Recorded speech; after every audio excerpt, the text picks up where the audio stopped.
आणि एक लक्षात घ्या रे, ज्याने माझ्याशी गद्दारी केली, ज्यानं कुटुंबात मी मानलं होतं, ज्या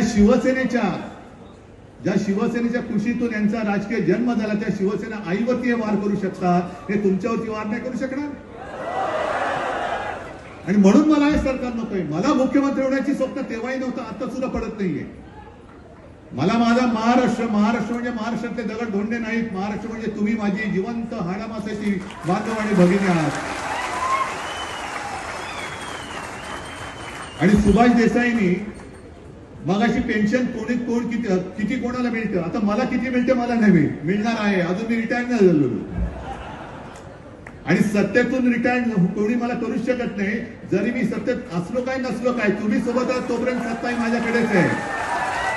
जनतेची सत्ता आहे, ती सगळ्यात महत्वाची आहे. सरकार वेगळं, शिवसेना प्रमुख कुठे सत्तेमध्ये होते, पण सत्ता त्यांच्याकडे होती ना. ही ताकद आहे, हे माझं सरकार, ही माझी सत्ता आहे.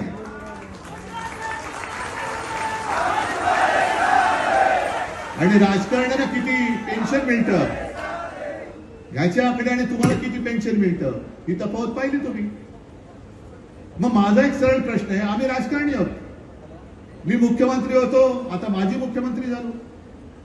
काही मंत्री होतात, काही माजी मंत्री होतात, काही पुन्हा मंत्री होतात.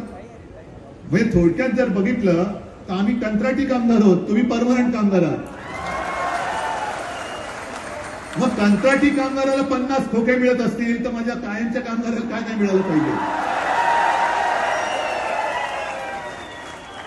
हे सरकार तुम्ही चालवत आहे, आम्ही नाही. तुम्ही सगळेजण इकडे जे बसला आहात, तरुणा काळामध्ये सुद्धा जीवावर उदार होऊन तुम्ही जर उतरला नसता तर महाराष्ट्र वाचला नसता.